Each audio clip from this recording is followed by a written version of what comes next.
بسم اللہ الرحمن الرحیم. السلام علیکم. سیاست ٹونائٹ کے آج کے پروگرام کے ساتھ میں شمائلہ چودھری. ہمارے آج کے ایجنڈاز میں شامل ہیں وزیر اعظم کی مسلم لیگ نون کے صدر میاں نواز شریف سے ملاقات، وزیر اعلیٰ پنجاب مریم نواز کا دورہ چین، ملک شام میں بڑی تبدیلی، بانی پی ٹی آئی کے فیصلے، پی ٹی آئی قیادت پھر پریشان، پاکستان اور روس دوستی کے نئے سفر پر. اس پر ماہرانہ تجزیہ دیں گے رضوان رضی صاحب اور امین حفیظ صاحب. السلام علیکم. وعلیکم السلام ورحمۃ اللہ آپ دونوں کے کیا حال ہیں؟ جی رہے میرے رائٹ شکر الحمدللہ، اللہ کا شکر ادا کرنے چاہیے. اللہ آپ کو خوش رکھے. اور جو ہے وہ آج مریم نواز شریف صاحبہ چائنا چلی گئی. نہیں، اس سے پہلے ایک اور خبر ہے. وزیر اعظم صاحب کی سابق وزیر اعظم میاں محمد نواز شریف سے ملاقات ہوئی ہے. ویسے اصولی دونوں طور نے بڑی پہ محبت سے ملاقات کی اور اس کے بعد سابق وزیر اعظم نے موجودہ وزیر اعظم کو اکانومی کی بہتری پر مبارکباد دی. جی بالکل. اور کہا رضی دادا کہ ہم نے جو سیاسی قربانیاں دی تھیں ملک کی ترقی کے لیے وہ رائے گاہ نہیں گئی. اچھا جی دیکھیے، بات یہ ہے کہ میری اور امین حفیظ صاحب کی ملاقات ہو اور ہم پروگرام کے کامیاب ہونے کے اوپر ایک دوسرے کو مبارکباد دیں تو یہ کیسا مطلب ہے؟ اکانومی بہتر ہوئی ہے کہ آپ نے کام اچھے کیے ہیں، پروگرام کی بہتری میں نہیں. دونوں بھائی چائے پہ بیٹھے اور تبادلہ خیال کریں، اظہار خیال کریں، میٹھی میٹھی باتیں کریں، پیار محبت کی باتیں کریں، اور شمائلہ چودھری کہہ دے کہ وسیع تر ملکی مفاد میں میٹنگ ہوئی ہے اور یہ سب کچھ، یہ باتیں درست ہیں. ظاہر ہے دونوں بھائی ہیں، نواز شریف صاحب کے پاس تجربہ ہے، وہ ہمیشہ شہباز شریف کو وہ منتقل کرتے ہیں، اور شہباز شریف جو موجودہ وزیر اعظم ہے وہ بھی ہمیشہ اپنے بھائی کے ساتھ کھڑے رہتے ہیں. آپ کو پتہ ہے ماضی میں کیسے کیسے حالات ہوئے، بلا کے کہا بھی گیا لیکن انہوں نے کہا نہیں، میں یہ کام نہیں کرنا چاہتا، میں تو بھائی کے ساتھ کھڑا ہوں اور جو بڑا بھائی فیصلہ کرے گا وہی ہوگا. ویسے یہ ان کے خاندان کی سٹرینگتھ ہے کہ وہاں پہ اپنے بڑے بھائی کا احترام باپ کی طرح وہ کرتے ہیں. اور مجھے جو ایک دو مرتبہ انہیں دیکھنے کا اتفاق ہوا ہے کہ اگر نواز شریف صاحب بیٹھے ہوئے ہیں تو شہباز صاحب کھڑے رہیں گے جب تک کہ اجازت نہ ملے. ٹھیک ہے، ایسا احترام ہم نے والد کا دیکھا ہے لیکن وہ اپنے بڑے بھائی کا ایسے احترام وہ بھی پہلے کی بات ہے، اب نہیں ہوتا. رضی دادا اس میں بالکل نہیں ہوتا. رضی دادا اس میں دیکھیں، یہ جو ہمارے ہاں یہ ادب، احترام، بڑے کا رشتہ جو ہے اس کو دیکھنا، یہ دیکھیں جب کسی کے پاس دولت آتی ہے، جب کسی کے پاس کاروبار آتا ہے، جب کسی کے پاس ایون اقتدار آتا ہے، دونوں بھائیوں کے پاس اقتدار آیا، ان کے نیچے بچوں کے پاس بھی اقتدار آیا، آپ دیکھیں کہ ماشاءاللہ نواز شریف صاحب کی جو عزت اور مقام شہباز شریف صاحب کی نظر میں ہے، اور جو شہباز شریف صاحب نواز شریف صاحب کے لیے عزت اور احترام کا جو رشتہ انہوں نے اپنے دل میں برقرار رکھا اور اس کا اظہار بھی کرتے ہیں. یہ میں سمجھتا ہوں کہ مسلم لیگ نون نے نواز شریف صاحب کی قیادت میں ایک خوبصورت برادرانہ تعلق بھی رکھا ہوا ہے، خاندانی خوبصورت تعلق بھی رکھا ہوا ہے، اور سیاست میں بھی وہ اسی طرح پیار محبت کے ساتھ آگے بڑھ رہے ہیں ایک ٹیم ورک کی صورت. امین حفیظ اس کے علاوہ رضی دادا ایک بات دلوں کے حال تو اللہ تعالیٰ بہتر جانتا ہے. یہ کیا ہے، ہم تو آبویس پہ جائیں گے جو نظر آپٹکس ہیں، جو ہمیں نظر آتے ہیں، ٹھیک ہے نا، اور ہم نے وہی بیان کر دیے. جرنلسٹ کا یہی کام ہے. بسم اللہ. نہیں، میں امین حفیظ صاحب تو یہ کہہ رہی تھی جب بات کر رہے تھے کہ کتنا حوصلہ بڑھتا ہے جب ایک سابق وزیر اعظم، بھائیوں کا رشتہ چھوڑ دیں، وہ اگر ایک کام جو موجودہ وزیر اعظم ہو وہ اچھا کام کر رہا ہے اور اس کی تعریف کرے تو حوصلہ تو بڑھتا ہے نا. ظاہر ہے، میں کہتا ہوں وہ بندہ فیل کرتا ہے. اب جیسے نواز شریف صاحب نے جو سابق وزیر اعظم ہیں، ایک دفعہ نہیں، دو دفعہ نہیں، 3 دفعہ ماشاءاللہ اللہ تعالیٰ نے ان کو یہ عزت دی ہے، اور اللہ کرے چوتھی دفعہ بھی ان کو یہ موقع ملے وہ پاکستان کی خدمت کریں. لیکن سابق وزیر اعظم میاں نواز شریف صاحب، موجودہ وزیر اعظم شہباز شریف صاحب کا جس طرح وہ تعریف کرتے ہیں کہ انہوں نے جس محبت سے اپنی ٹیم بنائی، اور اقتصادی ٹیم اسپیشلی اقتصادی میدان میں جس طرح وہ ترقی کی منازل طے کر رہے ہیں. پاکستان کو ماضی کے جو حکمران تھے انہوں نے تو کہا تھا بس،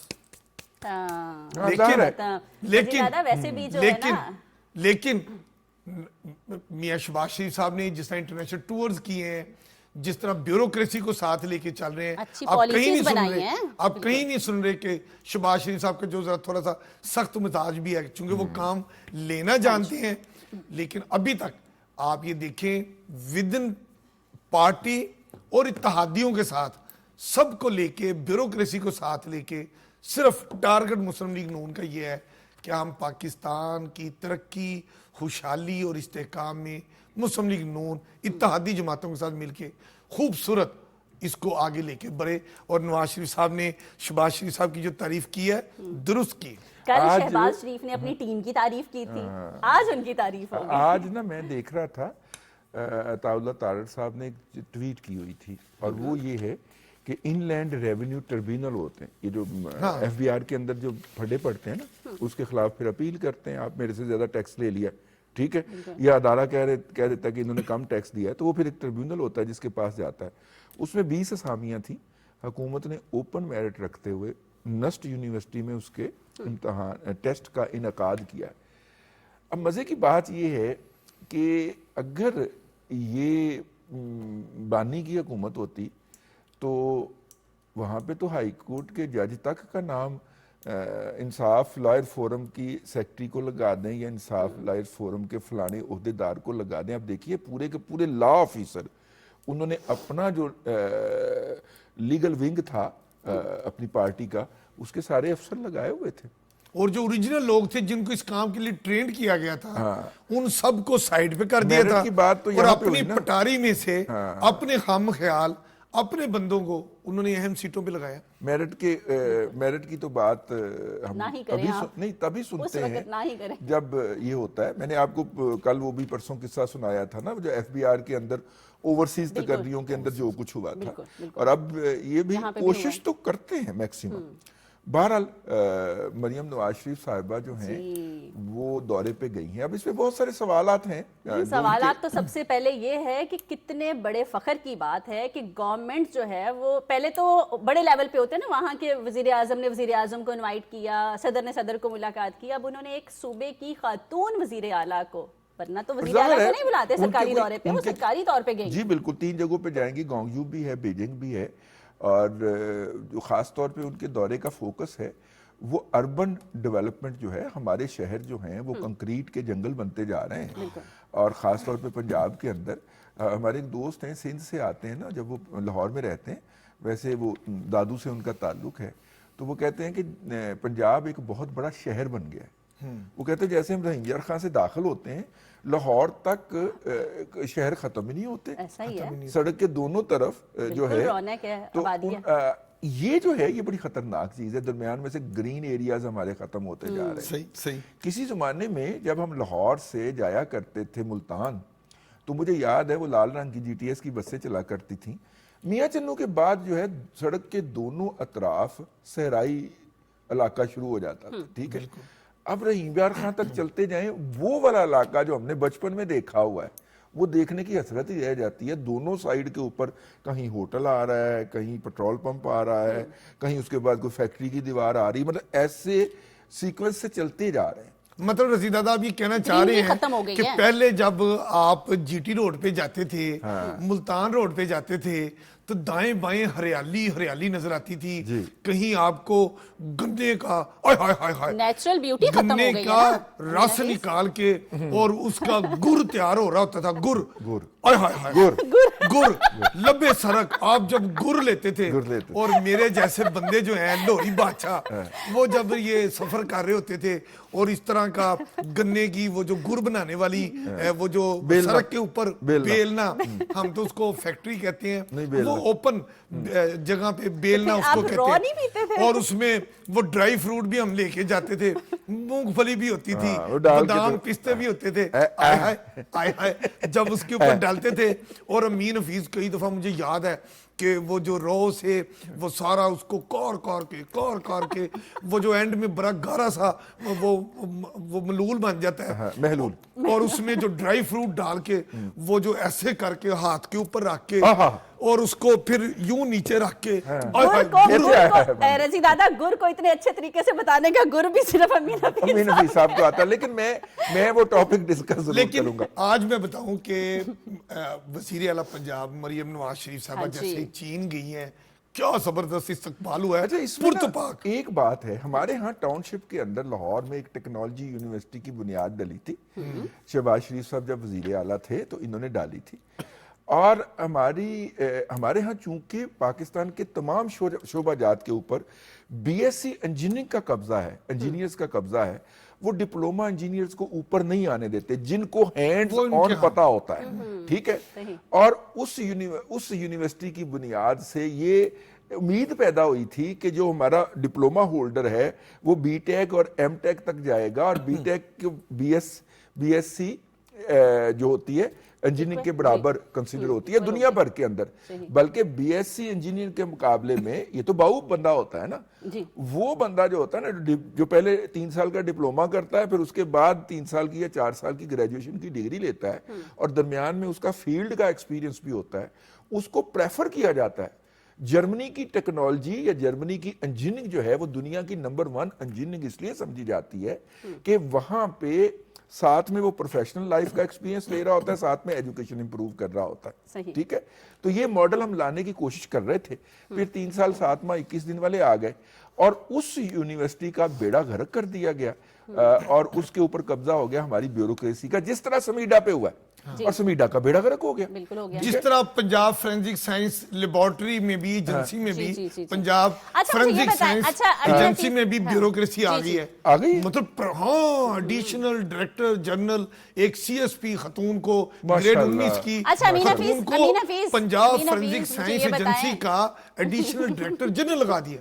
امین حفیظ مجھے یہ بتائیں کہ ابھی جو مریم نواز کا دورہ چین ہے اس سے پنجاب کو کتنی ترقی ہوگی؟ پہلے بھی چائنا کی وجہ سے جو ان کا تعاون ہوا تھا، ہمارے لاہور میں اورنج ٹرین چل رہی ہے. شمیلہ میں آپ کو ایک بات بتاؤں، میں چاہتی ہوں کہ مریم نواز شریف صاحبہ کا جو چائنا کا دورہ ہے نا، جو 8 روزہ سرکاری دورہ ہے، جو شروع ہوا ہے 8 سے 15 دسمبر تک، اس میں آپ ذرا دیکھیں کہ وزیر اعلیٰ پنجاب مریم نواز شریف کس کس کو ساتھ لے کے گئی ہیں، آپ اس کو سمجھ آئے گی. منسٹر ٹرانسپورٹ لے کر گئی ہیں، منسٹر ایگریکلچر کو لے کر گئی ہیں، اور جو ہماری ماحولیات کے حوالے سے سینئر وزیر ہیں مریم اورنگزیب، اس کو ساتھ لے کر گئی ہیں. انفارمیشن منسٹر عظما بہاری تو ویسے ہی ساتھ گئی ہیں. مریم نواز شریف صاحب کو جو میں شیڈول دیکھ رہا تھا کہ چین میں انہوں نے کہاں کہاں جانا ہے، مختلف تقاریب میں، سیمینار میں انہوں نے شرکت کرنی ہے، جو اسپیشلی انہوں نے ریکویسٹ کی ہے اور اس کو چائنا گورنمنٹ نے تسلیم کیا ہے. آئی ٹی سیکٹر کا وہ دورہ کر رہی ہیں، مختلف سکولوں میں وہ جا رہی ہیں، ہاسپٹلز کا وہ وزٹ کرنے جا رہی ہیں. مطلب ان کی جو وزیر اعلیٰ پنجاب ہیں ان کا فوکس یہ ہے کہ ہم چین کی جو ترقی ہے، ان کے جو ایکسپرٹس ہیں، ان کی جو ایکسپرٹیز ہیں، وہ ہم پنجاب میں اس طرح تعاون کے ساتھ لے کر آئیں کہ پنجاب کی ایگریکلچر فروغ پائے، پنجاب میں آئی ٹی سیکٹر ترقی پائے، پنجاب میں چھوٹی انڈسٹری جو چائنا نے شروع کی تھی، چھوٹی انڈسٹری فروغ پائے، جس نے یہ بزنس کارڈ بھی چیف منسٹر نے یہاں پر وہ کارڈ اناؤنس کیا ہے. اسی طرح وزیر اعلیٰ پنجاب مریم نواز شریف صاحبہ چاہتی ہیں کہ جو 8 روزہ چین کا دورہ ہے، میکسیمم ان سے وہ سیکھ کر آئیں، ان کے ماہرین کو وہ پنجاب میں بلائیں گی، اور وہ چاہتی ہیں کہ پنجاب جو ہے وہ چین کی ترقی سے خوبصورت ہو، سرسبز و شاداب ہو. جیسے آپ نے کہا کہ ماضی میں جب آپ جی ٹی روڈ اور ملتان روڈ پہ جاتے تھے تو دونوں طرف آپ کو رضی دادا بالکل ایسے تو نہیں، انہوں نے صرف مریم نواز صاحبہ کو بلایا، پہلے انہوں نے ان کی کارکردگی دیکھی ہے، کام دیکھے پھر بلایا ہے. یہاں پہ مجھے ایک بریک لینی ہے، اسٹے ود اس، ہم واپس آ کے باقی بات کرتے ہیں. رضی دادا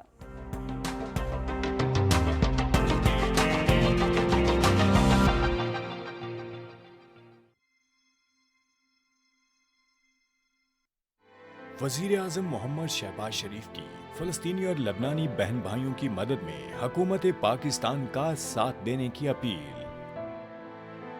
فلسطین اور لبنان اس وقت اسرائیلی جارحیت کا شکار ہیں. ایسے میں زخمی اور بے گھر افراد ہماری فوری امداد کے منتظر ہیں.